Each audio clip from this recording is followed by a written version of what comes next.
ভালোবাসার সীমানা পেরিয়ে লিখেছেন প্রিয়স্মিতা তেহেজি রায়, কণ্ঠে জান্নাতুল ফেরদৌস মনি। আমার বাচ্চা, এক চিৎকার দিয়ে শোয়া থেকে উঠে পড়ল প্রিয়তা। গলা, গাল, কাঁধ বেয়ে দরদর করে ঘামের স্রোত প্রতিবাহিত হচ্ছে মেয়েটার। তার চোখ দুটো আতঙ্কিত, হাত পায়ে কম্পন জোরালো, নীলচে চোখের মণিতে উপচে পড়েছে ভীতি। তড়িৎ বেগে পেটে হাত রাখলো প্রিয়তা, হাউমাউ করে বাচ্চাদের মতো কেঁদে উঠল আচমকায়। শিওরে আগলে বসে মাথায় হাত বুলিয়ে দিয়েছিল প্রণয়। এত এত ধকল শোয়ার তার প্রাণে এইটুকু স্বস্তি পাওয়ার শরীরটা তার ক্লান্তিতে ভেঙে চড়ে আসছে। বিধায় প্রিয়তার সান্নিধ্য আসতে চোখ লেগে গিয়েছিল। প্রিয়তার চিৎকার শুনে ধরফরিয়ে জেগে ওঠে প্রণয়। দ্রুত প্রিয়তার সম্মুখে গিয়ে কাছে টেনে নিল সে। প্রণয়ের কাছে পেতে আরো শক্ত করে জড়িয়ে ধরল প্রিয়তা। কাঁধের শার্ট খামচে ধরে বুকে আরো গভীরভাবে সেধিয়ে গেল, তলিয়ে গেল পুরনো সেই আসক্তির অতল গহ্বরে।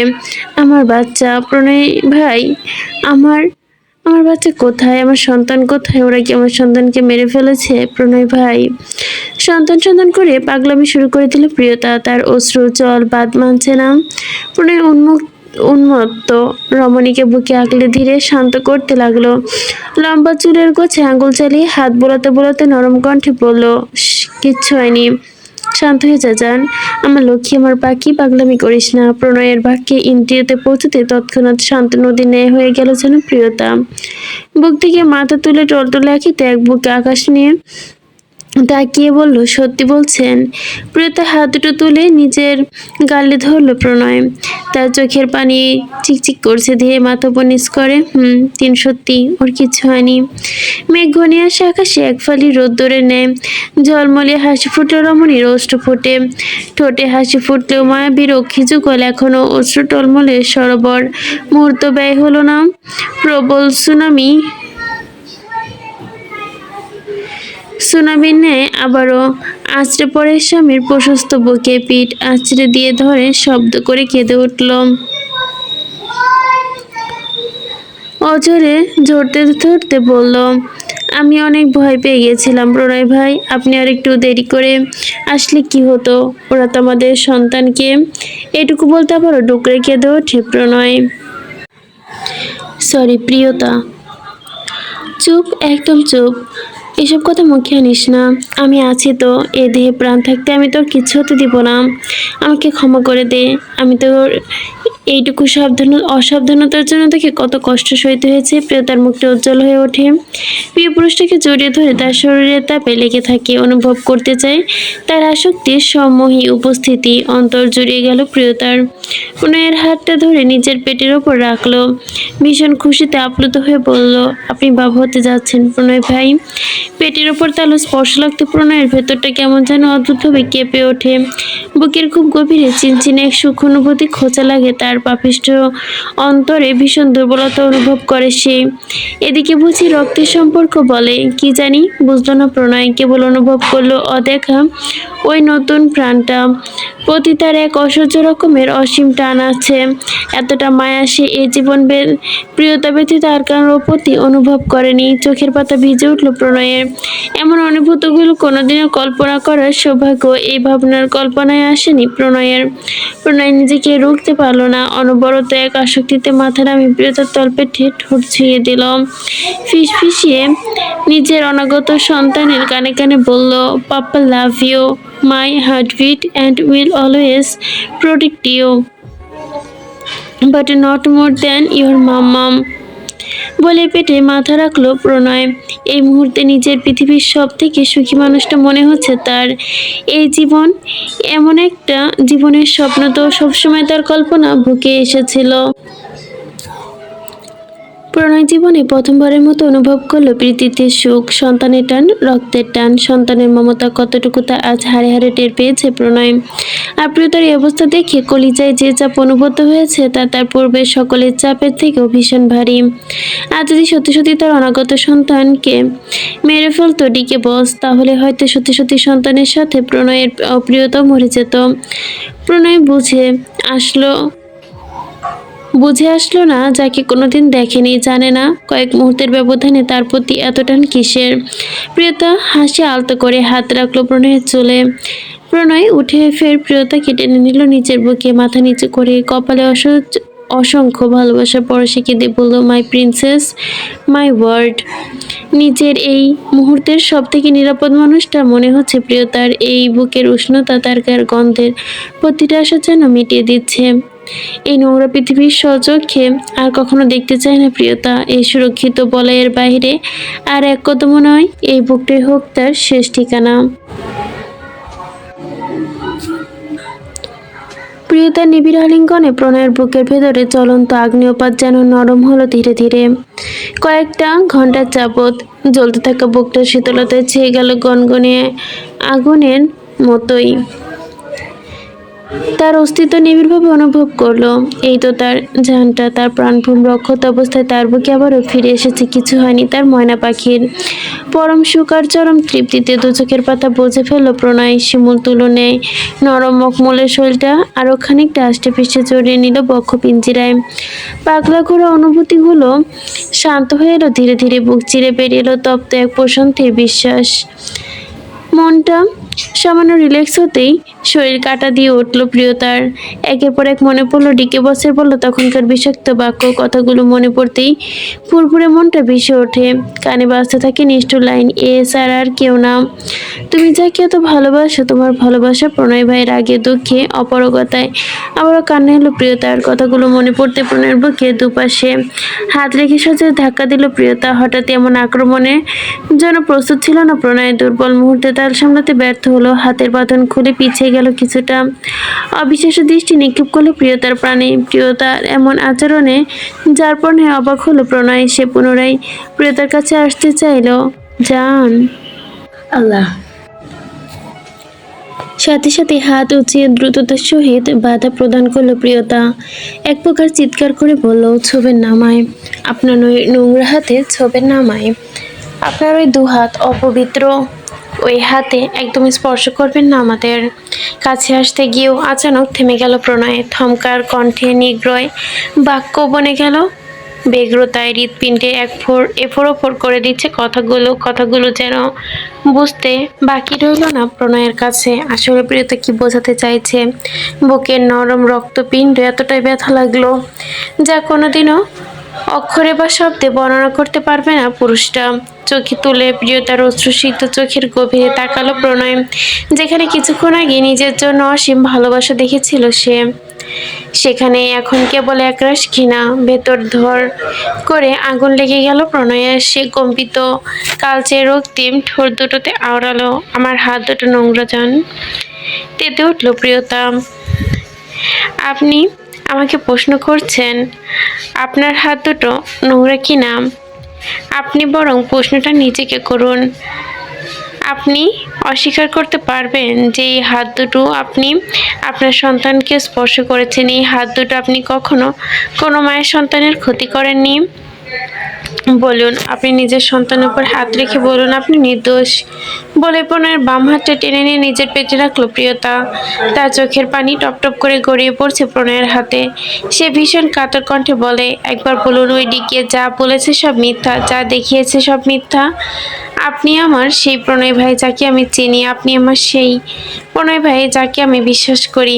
আপনি কখনো এএসআর হতে পারেন না। এএসআর এর সাথে কোনো যোগসূত্র নেই আপনার। বলুন না, আপনি শুধু একটিবার নিজের মুখ খুলুন। সব মিথ্যা, সব ছলনা, দেখবেন আমি ও তাই মেনে নিব। আর কোনো প্রশ্ন করব না। আমি আপনাকে অসহ্য রকমের ভালোবাসি, ঠিক অন্ধবিশ্বাস করি আর কি। আপনি আমার কাছে পৃথিবীর সব থেকে বড় সত্য। আপনি যদি বলেন সব মিথ্যা, তাহলে আমি সব কিছু মিথ্যা মেনে নিব। প্রিয়তার অশ্রুসিত আখিতে প্রচণ্ড আশা নিয়ে চেয়ে রইল প্রণয়ের দিকে। তার মনের কোথাও একটা প্রশ্ন এখনো বিশ্বাস আছে প্রণয়ের প্রতি। অসম্মতি জানাবে প্রণয়, সে ভাবছে। খুব রেগে বলবে, হ্যাঁ সব মিথ্যা, আমি সব কিছু করিনি। তোর খুব সাহস হয়েছে তাই না? তুই আমাকে আবল তাবল করছিস। প্রণয় কেবল নির্বাক চোখে তাকিয়ে রইল নিজের হাতের দিকে। মেয়েটার মিথ্যা সান্ত্বনা চায়, কিন্তু কেন কোনো বাবা কি তার সন্তানকে ছুঁয়ে মিথ্যা কথা বলতে পারে? ঠিক তেমনি নিজের অস্তিত্বের অংশটুকুকে ছুঁয়ে মিথ্যা বলার মতো কলিজানি আবশ্যিক তার প্রণয়ের। আর সন্তানকে মিথ্যা বলার তো তার ধাঁচে নেই। প্রণয় আহত দৃষ্টি তুলে তাকায় নীলচে কালো মনির গভীরে। বলুন সব মিথ্যা। অপরাধী ন্যায় মাথা নিচু করে আছে প্রণয়। দুপাশে মাথা ঝাঁকিয়ে স্বীকারোক্তি। একটি বাক্য মিথ্যা নয় রক্তচাপা, সব সত্যি। পুনরেই একটি স্বীকারোক্তি। নয়নের সবটুকু আশা ধক করে নিভিয়ে দিল রমণীর।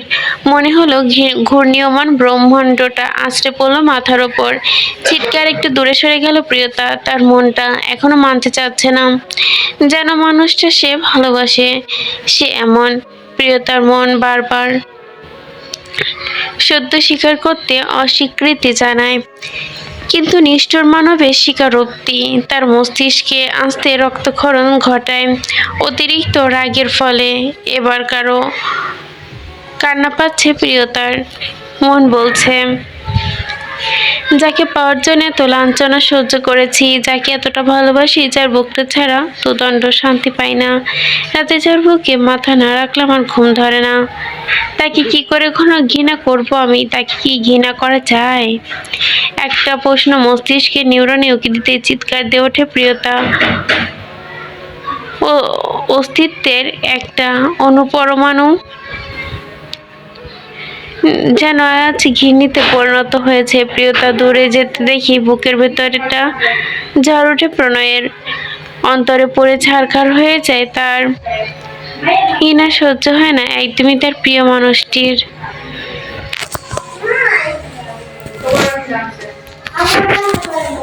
প্রিয়তা দূরে যেতে দেখে বুকের ভেতরে ঝড় ওঠে প্রণয়ের। অন্তর পুড়ে ছারখার হয়ে যাচ্ছে। এই দিনটি দেখার জন্য সে কতবার যে নিজের জানা মৃত্যুর কল্পনা করেছে খোদার নিকট। কেবল এই দিনটা যেন তাকে এড়িয়ে যায়, কিন্তু তার চোখের সামনে এখন আজ সব পরিষ্কার। এই দিনটি তার জীবনে চলে এসেছে। প্রিয়তা অগ্রাহ্য মোটেও গ্রহণ করলো না প্রণয়। বলপূর্বক একদম কাছে টেনে নিয়ে এলো প্রিয়তাকে, জোর করে বুকে পুঁতে নিয়ে বলল, আমার কাছে আসার অপশন আছে বোকা মেয়ে, কিন্তু দূরে যাওয়ার কোনো অপশন নেই। আমাকে উন্মাদ বানিয়ে প্রবলভাবে। তবে এখন কেন প্রেম দিতে অস্বীকার জানাও? ক্ষুধার্ত ভাতের লোভ দেখিয়ে এভাবে কি দূরে ঠেলে দিতে হয়? প্রিয়তার নরম হাত দুটো মুঠোয় পুড়ে নিতেই চুমু খেলো প্রণয়। অতঃপর বুকের ভাঁজে চেপে ধরে মাথাটা নত করলো, গা ধরিয়ে দিয়ে বলল, আমি খুব খারাপ, আমি স্বীকার করি আমি খারাপ, আমি অযোগ্য, এটা স্বীকার করি। আমি মানুষ নই, পিশাচ, এটাও স্বীকার করি। আমার অপরাধ অপরিসীম, সব সত্যি, কিন্তু এটাও সত্যি, কিন্তু একটাও সত্যি না জান। বিশ্বাস কর, আমি তোকে কাছে থাকলে একদম শান্ত হয়ে যাই, কোনো অন্যায় করি না। তোর বুকে থাকলে আমার পৃথিবীর অন্য কিছু লাগে না, কোনো পাপে লিপ্ত হই না। তুই আমার ক্যান্সারের দুর্লভ ঔষধ, আমার মৃত নির্বাণের শীতল তরল। প্রিয়তা ভীষণ অবাক হলো। মাথা তুলে চাইতেই একটু ছাড় দেয়নি প্রণয়, আরো শক্ত করে পিষে নিল বক্ষে। খুব কাতর কণ্ঠে মিনতি করে বলল, আমি তোর পায়ের কাছে পড়ে থাকি, জান, আমাকে তাড়িয়ে দিস না, আমাকে ডেকে দে তোর কাছে। এই পাগলটাকে ঘৃণা করে ছুঁড়ে ফেলিস না। তোর চোখের ওই বিষাক্ত ঘৃণা আমার হৃদয় সহ্য করতে পারবে না। আমি তো তোকে আর তোর জন্যই পাগল হয়েছি। বল, ক্ষমা করবি আমাকে? দূরে ঠেলে দিবি না তোর চরণ থেকে? বলে ঝরঝর করে চোখের পানি ছেড়ে দিল প্রণয়।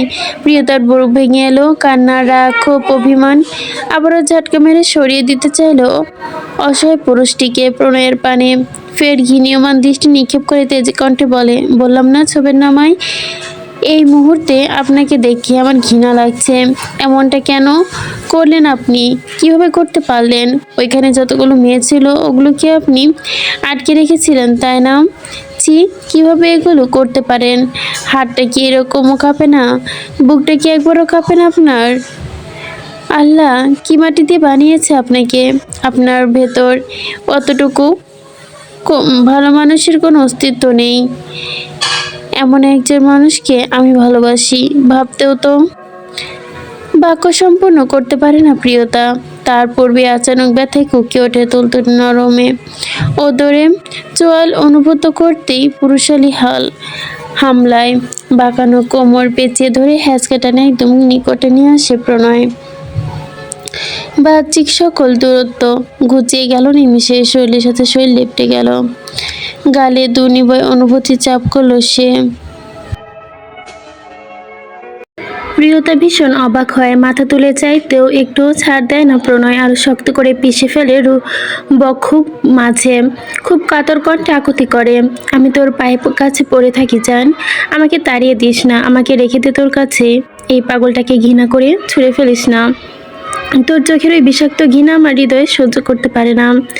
আমি তো তোর জন্যই পাগল হয়েছিলাম, বল ক্ষমা করে দে আমায়। দেখ না, তাকা, তোর চরণে ঠাঁই দে না, বিশ্বাস কর কুকুরের মতো পড়ে থাকবো তোর কাছে, কিছুটি চাইবো না, শুধু তোর গায়ের সাথে একটু লেগে থাকতে দিস।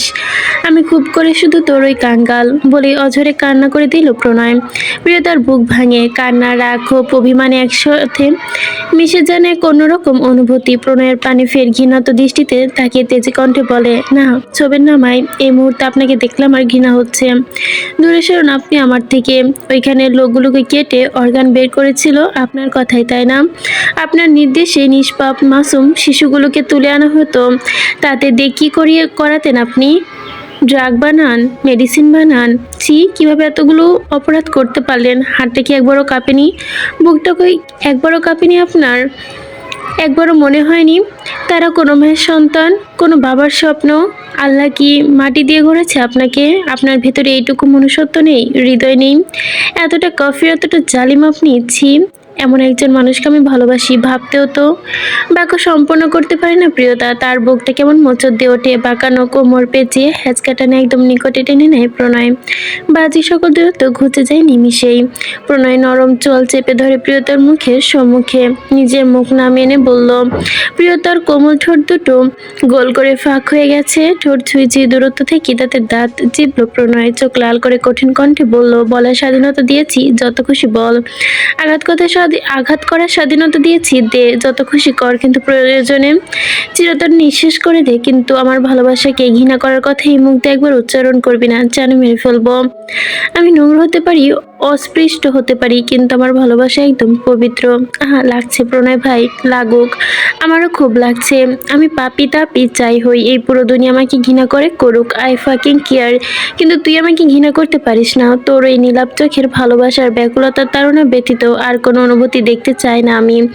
এমন পাপিষ্ট কলঙ্কিত মানুষকে আমি ভালোবাসতে পারবো না, থাকতে পারবো না আপনার সাথে। দুই লাইনে বুকের ভেতর ছারখার হয়ে গেল প্রণয়ের। প্রিয়তার উচ্চারিত বাক্যগুলো কেউ যেন তার মনের নরম হৃৎপিণ্ডে বিষের ছুরি বসিয়ে দিয়েছে। তাহলে মেরে ফেল, চালিয়ে দে তরোয়ার, যেখানে মাথা রেখেছিস। ভালোবাসা কি না দিলে বাঁচিয়ে রেখে কি করবি? আমি বাঁচে থাকতে চাই না তোর ঘৃণা নিয়ে, হয় তোর ভালোবাসা দিয়ে মেরে ফেল। প্রিয়তার চোখ ভিজে যায় মুহূর্তেই। কথাগুলো সে মেনে নিতে পারছে না, ছটফট করে ছাড়া পেতে কণ্ঠে উপরে পড়ে থাকে তার অভিমান। ছাড়ুন আমাকে। কিন্তু প্রণয় ছাড়ে না। প্রিয়তার ভীষণ জেদি মেয়ে, সে প্রণয়ের পানে তাকাতেই চায় না, কথার জবাব দেয় না, জোরপূর্বক মুখ ফুরিয়ে নিতে চায়। এতে যেন আরও ক্ষিপ্ত হলো পুরুষটা। রমণীর নরম চোয়াল টেনে ধরে আবারও নিচের দিকে ফেরায়। ফর্সা কোমল দুগালে আঙুল চেপে লাল হয়ে গেছে তৎক্ষণাৎ। এই টাকা আমার দিকে। তুই না আমায় কথা দিয়েছিলি যে যে যাই বলুক তুই কখনো আমায় ছেড়ে যাবি না। তাহলে এ কোন রূপ তোর? কেন ছেড়ে যাওয়ার পায়তারা করছিস? প্রিয়তা নিশ্চুপ থাকে। প্রণয় ফের কাতর কণ্ঠে আন্দোলিতভাবে বলতে শুরু করে, ওদের তো প্রচণ্ড মরণ কামড়ে আমি ভয় পাইনি জান, কিন্তু আমি আজ ভয় পাচ্ছি। দেখ এই জায়গাটা কেমন কাঁপছে, আমি ভয় পাচ্ছি তোকে হারানোর। আমি কি তোকে হারিয়ে ফেললাম জান? বিশ্বাস কর, ধ্বংস হয়ে যাব আমি। পৃথিবীর কোনো শক্তি আমাকে ধ্বংস করার ক্ষমতা রাখে না, কিন্তু তোর সামান্য অবহেলা আমাকে খুব যন্ত্রণা দেয়। বিশ্বাস কর, তোর এই অবহেলা আমাকে ধ্বংস করবে। প্রিয়তার তীব্র অনীহা নিয়ে বলে, তাহলে এই পৃথিবীর কোনো শাস্তি দেখছি আপনার জন্য উপযুক্ত না, আমাকে হারানো ব্যতীত। তাহলে তাই হোক, এই দুনিয়া আপনার এই একটাই শাস্তি। আমি হিনা বেঁচে থাকুন আপনি অনন্তকাল। প্রণয় আঁতকে ওঠে। প্রিয়তার কথায় শরীরের সবটুকু শক্তি দিয়ে ভীষণ শক্তভাবে চাপড়ে ধরে প্রিয়তাকে। বুক পাজের আর্তনাদ করে ওঠে, না না না জান, এমন কথা বলবি না লক্ষ্মী আমার, শান্ত হ। তুই আমাকে সরকার হাতে তুলে দে, তাও আমি রাজি। ফাঁসিতে ঝুলে দিয়ে নিঃশব্দে একটা পাপী চিরতরে দুনিয়ার জমিন থেকে মুছে যাক, কিন্তু আমাকে এভাবে তোর থেকে দূরে সরিয়ে দিস না। ফাঁসির কথা শুনে প্রিয়তার গায়ের লোম দাঁড়িয়ে যায়। দ্বিগুণ আতঙ্কে খামচে ধরে প্রণয়ের শার্ট, দু চোখের মনি পানিতে ঝপঝপে হয়ে আছে। কিসব আবল তাবল বলছে লোকটা, এসব কথা কিভাবে বলে? প্রিয়তার প্রাণপুরুষ ফাঁসিতে ঝুলবে, এটাও কি তার ভাবতে হবে? প্রিয়তার সকল মানবজাতি কীটপতঙ্গ প্রিয়তাকে স্বয়ং মেরে ফেলতে চাইলেও প্রিয়তা এই কাজটি কখনো করতে পারবে না। আমি দোয়া করি আপনি আমিহীনা বাঁচুন। প্রণয় হাসে, প্রিয়তাকে নিজের বুক থেকে টেনে তুলে নিচের রমণীর নরম বুকে গভীরে সেতিয়ে যায়। কোমল অস্তিত্বে বিসর্জন দিয়ে সুখের তরে চোখ বোঝে। এটা সম্ভব না। তোর এই দোয়া 1 সেকেন্ডের জন্য কবুল না হোক জান। কেন? পাগলি মেয়ে, অক্সিজেনের অন্যথায় মানুষ কি বাঁচে? কয়েক ঘন্টা বুকে ছিলি না? দেখেছিস তোর কেমন সুখে বেঁচেছিলাম। আর কয়েক ঘন্টা পর আসতে দেখতি ততক্ষণে দাফন কাফন সব হয়ে গেছে।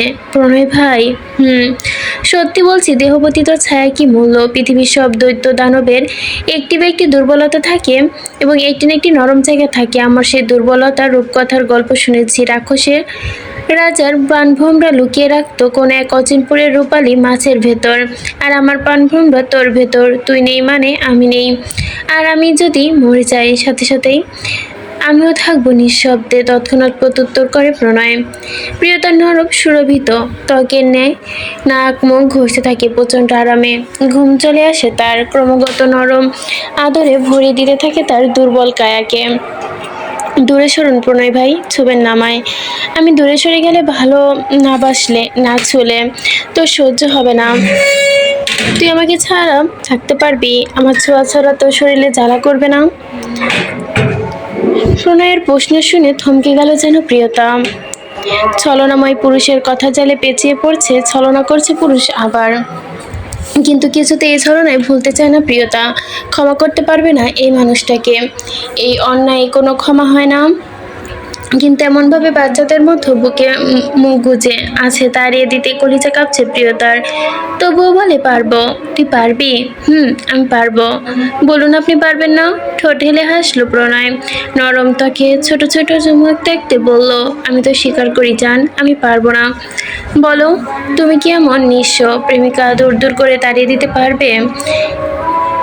এমন সরল স্বীকারোক্তিতে কিছুটা হতভম্ব হলো প্রিয়তা। কি ভাবছো জান? তোমার কাছে ভিক্ষা চাইছি?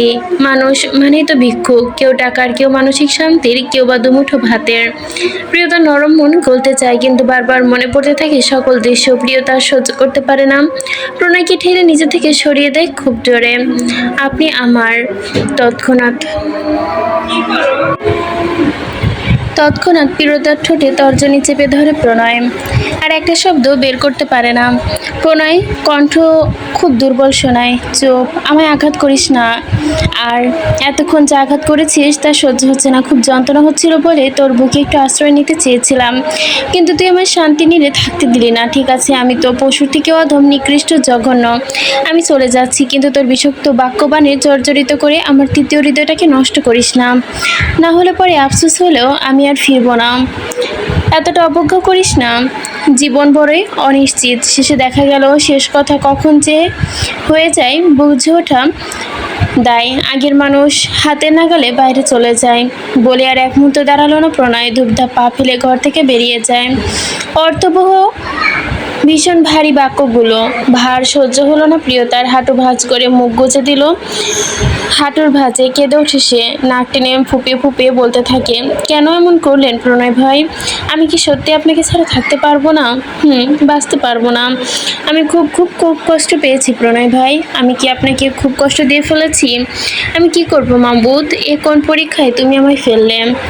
আশ্চর্য না? প্রণয় এত অন্যায় করার পরও প্রিয়তা এখনো ভাবছে তার মানুষটা কষ্ট পেয়েছে কিনা। প্রিয়তার অন্যায়গুলো ফিকে হয়ে আসছে প্রণয়ের অন্যায়গুলো ফিকে হয়ে আসছে প্রিয়তার নিকট। তার অপরাধী মন শাস্তির কথা ভুলে অপরাধ লুকাবার পায়তারা খুঁজছে বেশ। কে যেন বলেছিল প্রেম অন্ধ হয়, ভালোবাসার মানুষের কোনো অন্যায় প্রেমও বন্ধ মানুষের চোখে পড়ে না। তার প্রতিবাদ বাক্যগুলো বুঝি ধ্রুব সত্যি ছিল, কিন্তু প্রিয়তার বিবেক প্রিয়তাকে আটকে দিয়েছে। মানুষের কাছে যেতে মন বলছে যে এত অন্যায় করেছে, সে এতটুকু শাস্তি তো ডিজার্ভই করে। আবার প্রিয়তা পুরুষের চোখের অভিমান প্রিয়তাকে স্থির থাকতে দিচ্ছে না। মনের আঙিনায় খুব করে একটি উকি দিচ্ছে, এসব কেন করলো মানুষটা? তার এত সব করার প্রয়োজন কি ছিল? তাহলে কেন? টাকার জন্য? এই কথাটা মানতে প্রিয়তার মন সাফ সাফ অস্বীকার জানায়। প্রণয়ের মতো মানুষ আর যাই হোক টাকার কাঙ্গাল না, সে তো কেবলই প্রিয়তার কাঙ্গাল। তাহলে কেন এত কিছু? প্রিয়তা বুঝলো এভাবে হাত গুটে থাকলে হবে না। এই কেন এর উত্তর কোনোদিন না কোনোদিন সে পাবে না। এই কেন এর জবাব তাকে খুঁজতেই হবে। সে প্রণয়ের ভুল চেনে না, ভুল চিনতে পারে না। সে একদম ঠিকই জেনেছে তার প্রণয় ভাই কোনোদিন অপরাধী হতে পারে না। আর যদি হয়েও থাকে এই অপরাধী ভালোবাসে প্রিয়তাকে, খুব খুব খুব অপরাধী হলেও ভালোবাসার মানুষের কাছে সে নিষ্পাপ। জীবিত মৃত সব অবস্থাতেই তার সকল পাপ কবুল।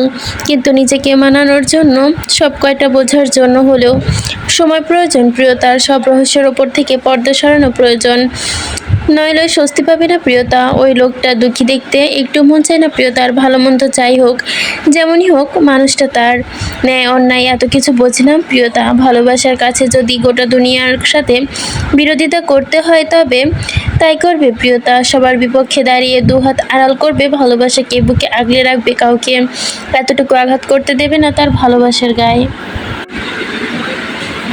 দুদণ্ড শান্তিতে দুঃখ বিলাস করার জন্যই প্রিয়তার বাড়িতে যে কান্নার হিড় পড়ে গেল। এতজনের উচ্চকণ্ঠন একসাথে আসতে খানিক হকচকায় প্রিয়তা। আড়াআড়ি 4-5টা ভাঁজ পড়েছে কপালে। সে নিজে খেয়ালে এতটাই ডুবেছিল যে এতক্ষণ ধরে বাড়ির এত শোরগোল কানে আসেনি তার। কান খাড়া করে গেল প্রিয়তার। একটু ধ্যান দিতেই শুনতে পেল মেজো আম্মুর কণ্ঠ। তার আত্মচিৎকারের ধ্বনি ঘর থেকে ভেসে আসছে স্পষ্ট। তিনি বিলাপ করতে করতে কিছু বলছেন, সেটা স্পষ্ট নয়, তবে কথাগুলোর তীব্রতা এতটা ছিল জানা আশঙ্কায় মুখটা ছ্যাদ করে ওঠে তার। মেজো আম্মু কাছে কেন? বাড়িতে কি হয়েছে? এত কান্নাকাটি শুনে প্রিয়তার 1 সেকেন্ড বসে না থেকে লাফ দিয়ে নেমে গেল বিছানা থেকে। ফ্লোরে পা ফেলতে প্রিয়তার পায়ের ব্যালেন্স চলে গেল, মাথা ঘুরে উঠল মৃদু ছন্দে। চোখের সামনে সব অন্ধকার নেমে এলো, জোনাপিকু পোকা উঠছে যেন ফলস্বরূপ। 2 হাঁটুতে জোড়ায় এখনো অ্যানেস্থেসিয়ার প্রভাব কিছুটা রয়ে গেছে। 2 মিনিট সব স্থির, অতঃপর আবারও সেই একই কান্নার উচ্চধ্বনি। এবার আরও জোরালোভাবে কণ্ঠ, আব্বু তুমি আমাকে ছেড়ে যেতে পারো না, আমাকে তুমি ছাড়া আর কেউ ভালোবাসে না। আব্বু। পহেলিকার চিৎকার করে বলা কথাগুলো প্রিয়তার গায়ের পশম করিয়ে দেয়। চোখের আকৃতি বৃহৎ হয়ে গেছে আপনা আপনি। মেজো আব্বু। প্রিয়তার বসল না, শরীরের সকল দুর্বলতা উপেক্ষা করে এক প্রকার ছুটে বেরিয়ে গেল ঘর থেকে। দৌড়ে সিঁড়ির কাছে পৌঁছাতেই থমকে গেল, পা দুটো জমে গেছে আপনা আপনি দৃষ্টি আটকে। ড্রয়িং রুমের ঠিক মাঝখানে, যেখানে খাটিয়ে সাদা কাফনে মোড়ানো কাউকে শুয়ে রাখা হয়েছে, তার মাথার দুপাশে বসে বিলাপ করতেছে প্রহেলিকা ও পৃথা। অনুশ্রী বেগম পা জড়িয়ে হাউমাউ করে কাঁদছে। অরণ্য সমুদ্র বাবার পাশে দাঁড়িয়ে চোখের পানি বিসর্জন দিচ্ছে। তাদের চোখে এখন আর কোনো ঘৃণা নেই। যেমন হোক, বাবা তো বাবাই হয়। মাথার ওপর বটছায়ার মতো ছিল। সারা বাড়ি বাতাসে সুগন্ধি ধূপ আর আতরের ঘ্রাণ ভেসে বেড়াচ্ছে। সাদমান শিকদার, সাজিদ শিকদার, সোহেব শিকদার নিষ্পাপ হয়ে বসে আছে একপাশে, তাদের দৃষ্টি ঘোলাটে। প্রীতম, প্রেমরাজ, প্রিয়স্মিতা, তাদের এসবে যেন কোনো ভুরুক্ষেপ নেই। তন্ময় থিরাথরিও কাঁদছে। অনুশ্রী বেগম, অনন্যা বেগম, মূর্তি বেগম, পরিণীতা, উষা, ইনায়া, পূর্ণতারা একই পাশে চুপ করে দাঁড়িয়ে, তাদের চোখে পানি চিকচিক করছে। শোকাহত পরিবেশ। গ্রামের মানুষ আসছে, তার মুখ দেখে দেখে যাচ্ছে। সাদা কাফনের তুলতেই কি বিভৎস কাটা ছেঁড়া মুখটা তাদের চোখে ভাসছে। তখনই ভয়ে কুঁকড়ে যাচ্ছে অনেকে। শিকদার বাড়ির মেজকর্তা খলিল শিকদারের মৃত্যু কিভাবে হয়েছে তা পুঙ্খানুপুঙ্খভাবে জানে রায়পুরবাসী, কিন্তু টুশব্দ করার সাহস নেই কলিজায়। বাইরে গ্রামের মেম্বার, মাতব্বর, চেয়ারম্যান, গণ্যমান্য ব্যক্তিবর্গ, মানুষের অভাব নেই। সকলে নিজেদের মতো ফিসফাস করে চলেছে। বড়ই ডাল দিয়ে বড় বড়ই ডাল দিয়ে বড় ডেকে মুর্দা গোসলের পানি গরম করা হচ্ছে। চোখের সামনে ঘটা দৃশ্যগুলো বিশ্বাস হচ্ছে না প্রিয়তার। নীল চোখ দুটো ঝাপসা হয়ে গেছে নোনা পানিতে। প্রিয়তা রেলিং ধরে ধীরে ধীরে সিঁড়ি বেয়ে নামতে লাগলো। কাছে যেতেই বুকটা ভেঙে গেল প্রিয়তার। মেজো আব্বু প্রিয়তাকে দেখে ভয় সিটিয়ে গেল উপস্থিত প্রত্যেকে। এই মেয়েটা যেন একটা চলমান বিপদ। মেয়েটার দিকে তাকাতেও যেন ভয় পাচ্ছে সকলে।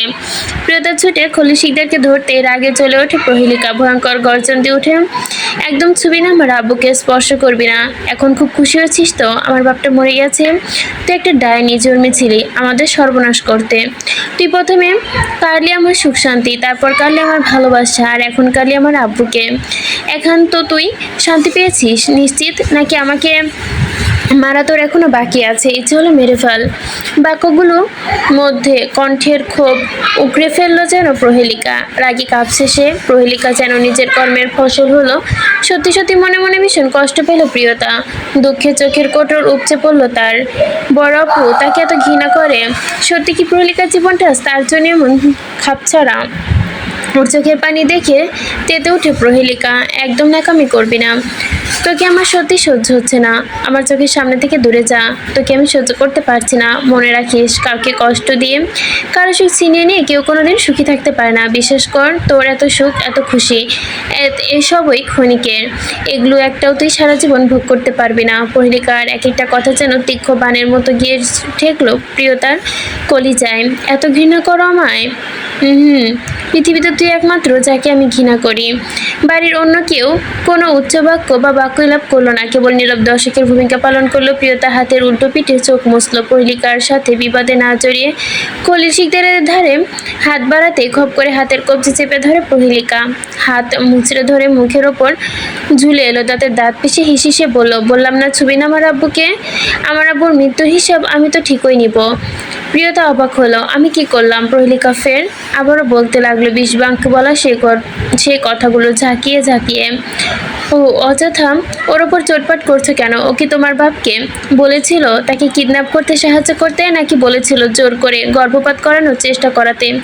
তোমার বাবা কোনো কচি খোকা ছিল না যে সে বুঝবে না। সে সব জানতো এর পরিণাম ঠিক কতটা ভয়ঙ্কর হতে পারে। তারপরে এই কাজটা করেছে, যার ফলস্বরূপ আজ শুয়ে আছে ওইখানে। এখানে কারো কোনো হাত নেই। প্রহেলিকা যেন ফের আরেকটা ধাক্কা খেলো। সবগুলো কথা তার মাথার ওপরে দিয়ে গেল যেন। সে থমকে রইল। গর্ভপাত? এর মানে প্রিয়তা প্রেগনেন্ট? তৎক্ষণাৎ চিৎকার চৌকিতে প্রিয়তার দিকে ফিরে চাইল প্রহেলিকা। তার দু চোখের কোটরে উপচে পড়া অবিশ্বাস। নিজেকে কেমন প্রাণহীন জড়বস্তু মনে হচ্ছে এখন। প্রহেলিকা একদম চুপ মেরে গেল। কোনো কথা বলল না, কেবল চোখ নামিয়ে মেঝের দিকে তাকিয়ে রইল। প্রিয়তার ছোট্ট পেটটার দিকে একবার তাকালো। একদম স্লিম পেট। বাচ্চা আছে কিনা বোঝা যায় না, তবু প্রহেলিকার মনে প্রণয়ের অস্তিত্বের একাংশ এখানে ধূপধাপ করছে। অন্য কারো গর্ভে তার ভালোবাসার অংশ ডালপালা মেলে বেড়ে উঠছে ধীরে ধীরে। এটা কি সহ্য হয়? প্রহেলিকা সবাইকে অবাক করে দিয়ে প্রচণ্ড শব্দ করে কেঁদে ওঠে, কেঁপে ওঠে সেখানকার উপস্থিত প্রত্যেকে। সে যেন মুহূর্তেই ভুলে গেল বাবার মৃত্যুর কথা। বাবার মৃত্যু থেকে যেন এই শোকটা তাকে বেশি পাগল বানিয়ে দিচ্ছে এই মুহূর্তে। নিজের চুল নিজেই টেনে ধরল প্রহেলিকা। আর একটা একটা করে হৃদয় বিতরক আর্তনাতে কেঁপে উঠতে লাগলো বাড়ির পাথরগুলো। ভালোবাসার চোখের সামনে অন্য কারো হতে দেখা যন্ত্রণা কতটা বিষাক্ত তা প্রহেলিকার দেহের প্রতিটা অনুতনুতে টের পাচ্ছে। প্রণয়ের প্রেম উন্মাদ প্রহেলিকার জন্য এত থেকে বড় শাস্তি হয়তো আর কিছু হতে পারে না। প্রিয়তা এসব দেখে আর এক সেকেন্ডও দাঁড়ালো না সেখানটায়। প্রণয়কে সে অন্য কাউকে এক কোণার ভাগও দিতে পারবে না, তাই এসব দেখে মনকে কষ্ট দেওয়ার মানেই হয় না। তাই ওইখানে আর এক মুহূর্ত দাঁড়ালো না। প্রিয়তা দৌড়ে চলে গেল।